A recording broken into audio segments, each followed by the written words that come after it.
আজকে দেখেন পাসপোর্ট কার হাতে, কয় মিনিট লাগে বেনজির সাহেব কোথায় আছে বের করতে? পুলিশ পারেন এমন কোনো কাজ আছে? যদি চায় দুইজন আপনার সেই অজপাড়াতে বোমা বানাচ্ছে সেটা ধরে নিয়ে আসতে পারেন। বেনজির সাহেব কোথাও উদা হয়ে গেছে কেউ বলতে পারতেন না। বেনজির সাহেব কি ধরার আদেশ হয়েছে কোথা থেকে? তাই বলে সেই এয়ারপোর্ট ক্রস করে চলে যাবে। সম্পত্তি ক্রোক করতে বলা হয়েছে, আপনাকে বলি ক্রোক হয়েছে। বেনজির সাহেব বাংলাদেশে বড় বড় জমি খেকু আছে, কোথায় সমস্যা নাই, ব্যাংকগুলিতে টাকা নেই, এই কথাটা একবার ওনারা বলবে না। আওয়ামী লীগের সাথে যে ভারতের সম্পর্ক সেটা হচ্ছে আমরা দিচ্ছি তারা নিচ্ছে। ভারতকে আমরা দিচ্ছি দেখে ভারত একটা দাসত্ব সরকার বাংলাদেশে প্রতিষ্ঠিত করেছে। যে ডাক্তার আকাশ, যেটি আমরা নিয়ে আলোচনা করছিলাম ভারতের নির্বাচন নিয়ে, আপনি বলেছেন যে এই দেশে বা বাংলাদেশের নির্বাচনে যারা বা যে সরকার আছে তাদেরকে যারা রেখেছে বা ক্ষমতা দিয়েছে, বিষয়টা কেমন না যে বাইরে থেকে হয়তো কাউকে ইঙ্গিত করেছেন। শেখ রবিউল আলম যেটি বলেছেন যে একক নিয়ন্ত্রণ প্রতিষ্ঠা করা, নির্বাচনী ব্যবস্থাকে দখল করে না, এর পেছনে আসলে সেই শক্তিটা কারা? দেখেন, আওয়ামী লীগের সাথে ভারতের যে সম্পর্ক, ভারত আমাদের প্রতিবেশী, আমরাও চাই সবার সাথে সম্পর্ক ভালো থাকুক, কিন্তু আওয়ামী লীগের সাথে যে ভারতের সম্পর্ক সেটা হচ্ছে আমরা দিচ্ছি তারা নিচ্ছে, ওই সম্পর্কটা বেশি। ভাই যেটা বললো সেগুলি ছিটে ফোটা মাত্র। আর ভারতকে আমরা দিচ্ছি দেখে ভারত একটা দাসত্ব সরকার বাংলাদেশে প্রতিষ্ঠা করতে চেয়ে প্রতিষ্ঠিত করেছে। দেখেন, আজকে বাংলাদেশের যে সরকার ভারত প্রতিষ্ঠিত করেছে, এই সরকার অনেকগুলি মেগা প্রজেক্ট করেছে, যেটা বারবার ওনারা ডানে বামে তাকাইতে বলেন, দেখলে মনে হয় যে রাস্তা বড় হয়েছে, কিন্তু এই রাস্তার জন্য যে আপনি বিদেশ থেকে ঋণ এনেছেন, এই ঋণের যে সামনে লোন আসতেছে, সুদ আসল দিতে গেলে বাংলাদেশের রিজার্ভের যে অবস্থা, এখন তো কোথায় টাকা পাবেন সেই চিন্তা আওয়ামী লীগকে ভর করেছে। চীন দিবে না ভারত দিবে না অন্য কান্ট্রি থেকে টাকা নিয়ে আসবেন? তাহলে ওনারা কয়েকটা মেগা প্রজেক্ট দেখায় বাংলাদেশের উন্নতি উন্নতি উন্নতি দেখাচ্ছেন। একটা মেগা প্রজেক্ট কতগুলি হয়ে গেলে দেশ উন্নত হয়ে যায় না? আপনার আজকে দেখেন কোথায় সমস্যা নাই, ব্যাংকগুলিতে টাকা নেই, এই কথাটা একবার ওনারা বলবে না। আপনাকে বলে আমি অনেকবার ব্যাংকে গেছি, 20 লাখ টাকা একবারে দিতে পারে না, 20 লক্ষ টাকা দিতে পারে না, 5 লাখ টাকাও দিতে পারে না। আপনাকে বলে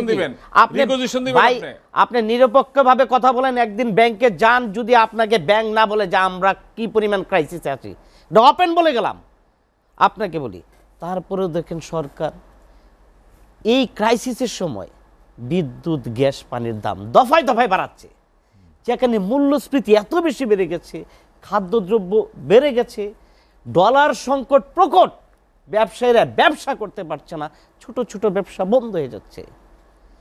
তারপরেও আওয়ামী লীগ সরকার দেশকে একটা উন্নত শিখরে নিয়ে গেছে।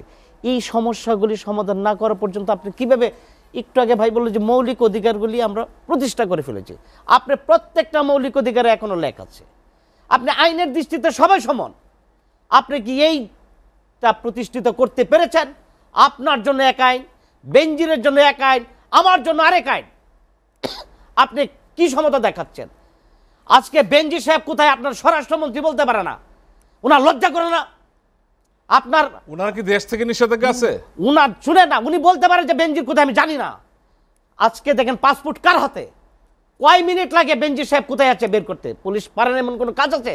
যদি চায় দুইজন আপনার সেই অজপাড়াতে বোমা বানাচ্ছে সেটা ধরে নিয়ে আসতে পারেন, দেখাচ্ছেন বড় করে টিভিতে ফলাও, বেনজির সাহেব কোথাও উদা হয়ে গেছে কেউ বলতে পারতেন না। বেনজির সাহেব কি ধরার আদেশ হয়েছে কোথা থেকে? তাই বলে সেই এয়ারপোর্ট ক্রস করে চলে যাবে। সম্পত্তি ক্রোক করতে বলা হয়েছে, আপনাকে বলি ক্রোক হয়েছে। বেনজির সাহেব বাংলাদেশে বড় বড় জমি খেকু আছে, জমি খেকুদের পাঁচ করেছে, ওনার যে পরিমাণ জমি সম্পত্তি, এটা কি বাংলাদেশ সরকারের আড়ালে থাকার কথা ছিল?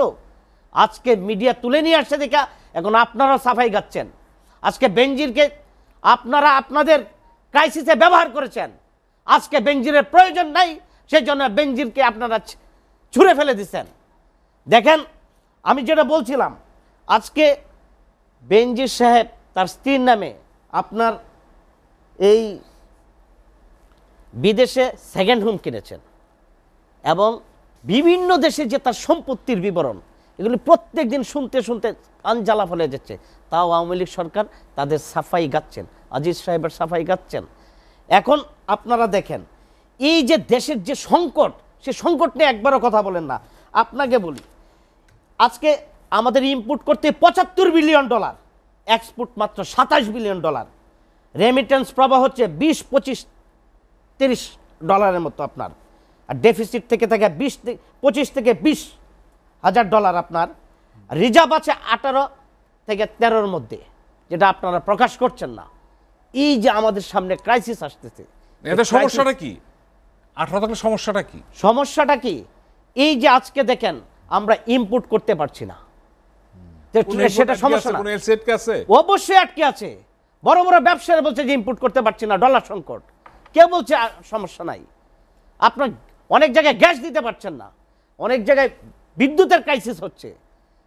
তারপরেও ধরেন আপনারা একটার পর একটা প্রজেক্টের নাম নিয়ে মেগা দুর্নীতি করছেন আর সাফাই গাচ্ছেন যে আমরা দেশকে উন্নত শিখরে নিয়ে গেছি। সবচেয়ে বড় ক্রাইসিস তৈরি করেছে আওয়ামী লীগ, পলিটিক্যাল ক্রাইসিস। এই পলিটিক্যাল ক্রাইসিস যতদিন পর্যন্ত আপনি ঠিক না করবেন ততদিন পর্যন্ত কোনো কিছুই ঠিক করতে পারবেন না।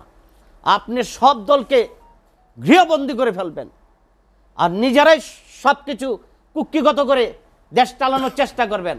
এই সুযোগগুলি নিবে যারা সমাজের খারাপ ব্যক্তি, আজকে তারা মাথা চাড়াতে উঠিয়েছে। ভারতে কি এরকম লোক আমরা দেখতে পাচ্ছি যে পুলিশের প্রধান, আর্মির প্রধান, অনেক এমপি এরকম দুর্নীতিবাজ? ভারতের দেখেন আদানি সাহেব বাংলাদেশ থেকে ক্যাপাসিটি চার্জ বাবদ 90,000 কোটি টাকা নিয়ে গেল। আপনারা বসায় বসায় সেই টাকাটা দিচ্ছেন, এখনো প্রায় 50,000 কোটি টাকা বাকি। টাকা তো দিতে হবে, এই টাকার বিল আমাকে দিতে হয়, ভুতুরে বিল হয় অনেক জায়গায়। আর যাদের কার্ড আছে তারা যদি কার্ডে টাকা ঢুকায়, একদিন বা 2 দিন পরে আপনার কার্ডে টাকা থাকে না। মানুষ কথা বলতে পারছে না, মানুষকে আপনার এমন জায়গায় জিম্মি করে ফেলছেন, মানুষ কথা বলতে পারে না। সময় আসতেছে সামনে, মানুষ কথা বলবে।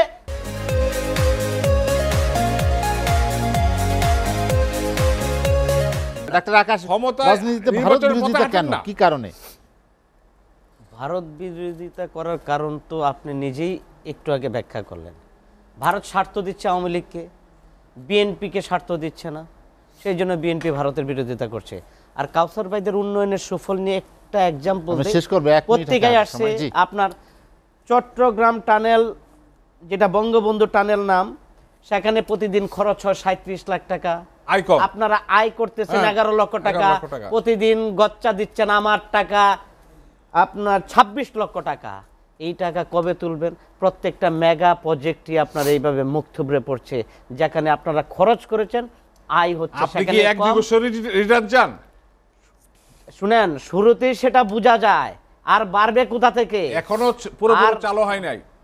পুরোপুরি শুনেন, বা সেই এই যে রুটগুলি প্রতিদিন বন্ধ এই যে করে দেওয়া হয়নি। 26 লক্ষ এটা টাকা বাজে প্রতিদিন যেটা খরচা দিচ্ছেন, এই আপনি আমার চট্টগ্রাম টাকা থেকে কবে কক্সবাজারে তুলবেন? রেল লাইন সেটাই করেছেন আপনার কাছে 18,000 প্রশ্ন কোটি রয়ে টাকা। গেল। আমাদের সকালে একটা ট্রেন চলে আমাদের মেট্রো কি পুরোপুরি চালু হয়েছে? আরে, মেট্রো আলোচনা মেট্রো শেষ রেল করতে তো চাই। পুরোপুরি পর পর চলে না, চলবে, মেট্রো এখন রেলেও আপনারা loss advocate A G M দিচ্ছেন। রাজুল কবির কাউসার, প্রত্যেকটা প্রজেক্টে লস এখন।